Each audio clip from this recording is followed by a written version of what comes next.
मांगू मांगू पे कहीं पिया कबहू न दे न लेहू। बार बार आप मुझसे कहते हो मांग मांग मांग,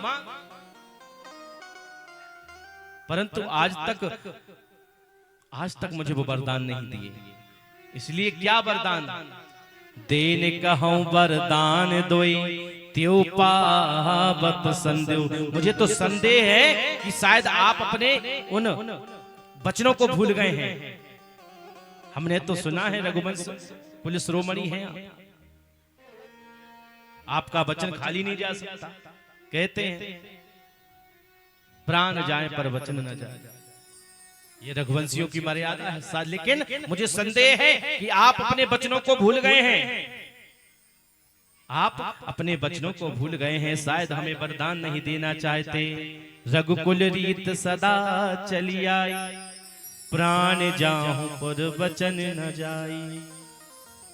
कहा देवी आज मांग लो क्या चाहती हो, आज मैं तुम्हें वरदान देने के लिए तैयार हूं कि सुनहु प्राण प्रिय भावत जी का, देहु एक बार भर तहीं टीका। एक वरदान मैं चाहती हूं। देखना अभी जब कहा कि हे स्वामी मैं आपसे वरदान चाहती हूं, एक बार मोह ये दी दो कि देहु एक बार भर तहीं टीका, भरत को राज्य दे दो। जैसे ही सुना दशरथ जी ने, कहते हैं मन की प्रसन्नता नहीं गई, चेहरे की सुंदरता प्रसन्नता नहीं हटी। अब दूसरे बात मांगहूं दूसर बर कर जोरी, ध्यान देना, और पुरबहु नाथ मनोरथ मोरी। दूसरा वरदान ये चाहती हूं मेरे सभी मनोरथ पूर्ण करना प्रभु। क्या ध्यान देना सज्जनों, दूसरा वरदान कितना सुंदर मांगा है। क्या आप सभी के लिए सुंदर है ये वरदान?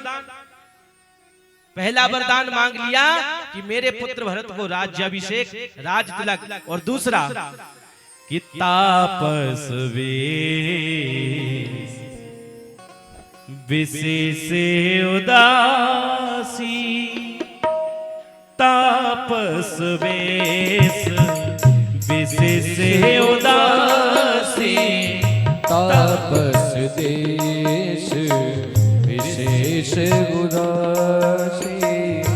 14 बरस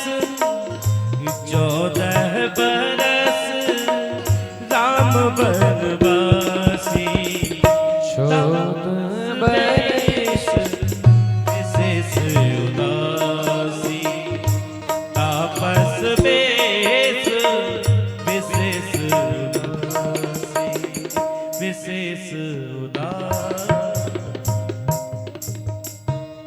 क्या तापस वेश विशेष उदासी और 14 वर्ष राम वनवासी।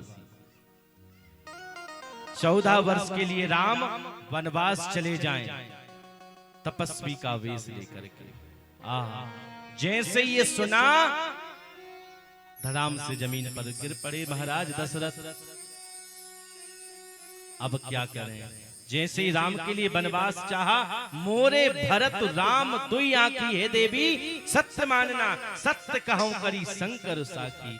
मेरे राम और भरत में मुझे दोनों प्रिय हैं, परंतु एक सुंदर बात कहूं कि जिए बीन बरुवार विहीना। जिस प्रकार मछली जल के बगैर जीवित नहीं रह सकती, वैसे ही ये दशरथ राम के बगैर जीवित नहीं रह सकता।